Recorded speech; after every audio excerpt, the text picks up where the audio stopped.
Hello বন্ধুরা, Bengali মিস্ট্রিয়ার শোতে তোমাদেরকে স্বাগত। দ্য আরবান লেজেন্ডসের তৃতীয় পর্বে তোমাদেরকে আমি বলতে চলেছি কয়েকটি ভয়ঙ্কর গল্প। প্রথম যে গল্পটি তোমাদেরকে বলতে চলেছি সেটি ঘটেছিল আমেরিকা ও ইংল্যান্ডে। সাল 1990-এর পর থেকে আমেরিকা আর ইংল্যান্ডের বিভিন্ন জায়গায় কিছু রহস্যময় বাচ্চা দেখতে পাওয়া যাচ্ছিল। 6 থেকে 16 বছর বয়সী এই বাচ্চারা অন্য বাচ্চাদের মতোই দেখতে ছিল। তাদের সাথে অন্য বাচ্চাদের মধ্যে পার্থক্য ছিল শুধু চোখের। এদের চোখ ছিল পুরো কালো, সেই জন্য এদের নাম দেওয়া হয়েছিল ব্ল্যাক আইড চিলড্রেন। বলা হয় এইসব বাচ্চাদের কাছে অদৃশ্য হওয়ার শক্তি আছে এবং এদের সকলের গলার আওয়াজও এক। এই সব বাচ্চাদের চোখের দিকে যারা তাকাতো তারা নিজেদের উপর নিয়ন্ত্রণ হারিয়ে ফেলতো। এই সব বাচ্চাদের বেশিরভাগ রাতের সময়তে দেখতে পাওয়া যেত। বাচ্চারা প্রত্যেক বাড়িতে গিয়ে দরজার কড়া নাড়াতো ও দরজা খোলার পর বাচ্চাটি ঘরে ঢুকতে চাইতো। যারা যারা এই বাচ্চাদের ঘরের ভিতরে ঢুকতে দিত সেই দিন থেকে তাদের জীবনে সমস্যার সূচনা হতো এবং কিছুদিন পরে তাদের রহস্যময়ভাবে মৃত্যু হয়ে যেত। কিছু লোক এটাও বলে বাচ্চারা রাস্তায় দাঁড়িয়ে থাকা গাড়ির কাছে যেত ও ড্রাইভারের কাছে লিফট চাইতো, আর যেসব ড্রাইভাররা লিফট দিতে রাজি হয়ে যেত কিছুক্ষণ পর তার গাড়ির অ্যাক্সিডেন্ট হয়ে যেত। লোকেরা এটাও বলে থাকে যে বাচ্চাগুলি অনুমতি ছাড়া বাড়িতে বা গাড়িতে প্রবেশ করে না। অনেকে এদের অন্য গ্রহের প্রাণী বলে দাবি করে, আবার কেউ কেউ এদেরকে ভূত বলে দাবি করে থাকে। কিন্তু এই বাচ্চাগুলি আসলে কারা তা আজও অজানা। প্রথম গল্পটি এই পর্যন্ত, চলো দ্বিতীয় গল্পটি শুরু করা যাক। দ্বিতীয় গল্পটি হলো হানাকো-স্যান সম্বন্ধে। বলা হয়ে থাকে জাপানের কোনো স্কুলে মেয়েদের টয়লেটে গিয়ে কেউ যদি হানাকো-স্যানের নাম নেয় তাহলে হানাকো-স্যানের আত্মা সেখানে উপস্থিত হয়। বলা হয়ে থাকে হানাকো-স্যান নামের এই মেয়েটির মৃত্যু দ্বিতীয় বিশ্বযুদ্ধের সময় হয়েছিল। কেউ কেউ আবার বলে থাকে হানাকো-স্যানকে একটি পাগল খুনি হত্যা করেছিল। যাই হোক, তারপর সবকিছু শান্ত ছিল, কিন্তু 1980 সালের পর থেকে একটি খেলা প্রচলিত হয়েছিল হানাকো-স্যানের আত্মাকে ঘিরে। জাপানের কোনো স্কুলের লেডিস টয়লেটের তৃতীয় স্টলে গিয়ে কেউ যদি 3 বার হানাকো-স্যান নাম ধরে ডাকে তখন হানাকো-স্যানের আত্মা সেখানে উপস্থিত হয়। কেউ যদি চায় তো সেখানেই খেলা শেষ করে দিয়ে চলে আসতে পারে, কিন্তু কেউ যদি খেলতে চায় তাহলে তখন সেখানে একটি ছোট মেয়ে এসে উপস্থিত হয়।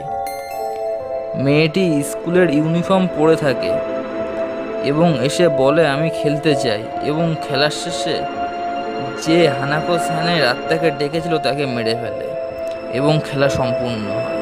দ্বিতীয় গল্পটি এই পর্যন্ত, চলো দ্বিতীয় গল্পটি শুরু করা যাক। এই গল্পটি হচ্ছে বানিম্যান সম্বন্ধে।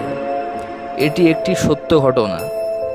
1904 সালে আমেরিকার ভার্জিনিয়া রাজ্যের একটি ছোট শহরে একটি পাগলাগারদ ছিল, কিন্তু এখানে পাগলের পরিবর্তে এমন কিছু অপরাধী ছিল যাদের পাগল বলে ঘোষণা করা হয়েছিল।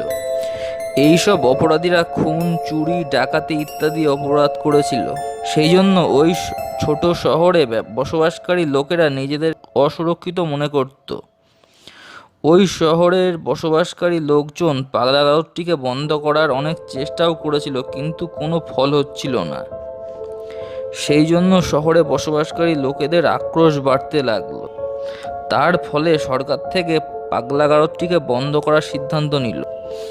যেদিন পাগলাগারদটি বন্ধ হলো সেই দিন ওই পাগলাগারদে থাকা অপরাধীদের স্থানান্তরিত করার সিদ্ধান্ত নিল এবং একটি বাস এসে সেই অপরাধীদের নিয়ে রওনা দিল। কিন্তু কিছু সময় পরে বাসটি দুর্ঘটনার কবলে পড়ল এবং বাসে থাকা সব অপরাধীরা পাশে থাকা এক জঙ্গলের মধ্যে পালিয়ে গেল।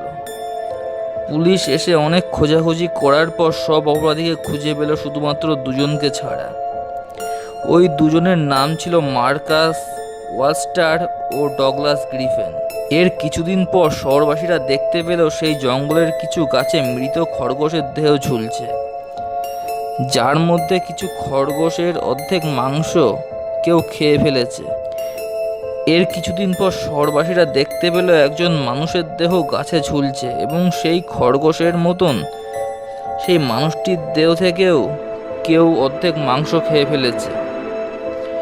তদন্তের পর জানা গেল ওই ঝুলন্ত দেহটি মার্কাস ওয়ালস্টারের এবং এই হত্যাটি করেছিল ডাগলাস গ্রিফেন। ডাগলাস আগে তার পুরো পরিবারকে হত্যা করেছিল, যার জন্য সে তার শাস্তি কাটছিল কারাগারে। এর কিছুদিন পর পুলিশ দেখতে পেল ডাগলাস জঙ্গলের মধ্যে ঘুরে বেড়াচ্ছে। পুলিশ তখন তাকে ধরার চেষ্টা করলো। তখন সে দৌড়ে পালাতে লাগলো রেল লাইন ধরে। ঠিক তখনই ট্রেন ছুটে আসছিল। ট্রেন এসে ডাগলাসকে ধাক্কা মারল, আর ধাক্কা খেয়ে ডাগলাস ছিটকে গিয়ে নদীর জলে পড়ল। পুলিশ খোঁজাখুঁজি করলো কিন্তু ডাগলাসের দেহ পেল না। তারপর অনেক বছর কেটে গেল। সাল 1970 এর পর থেকে আমেরিকার অনেক লোকজন বানি কস্টিউম পরা একটি লোককে দেখেছে বলে দাবি করে থাকে, যার হাতে থাকে একটি ছোট কুড়ুল, যার সাহায্যে সে লোকেদের উপর আক্রমণ করত। এরপর থেকে তার নামকরণ হয় দ্য বানিম্যান।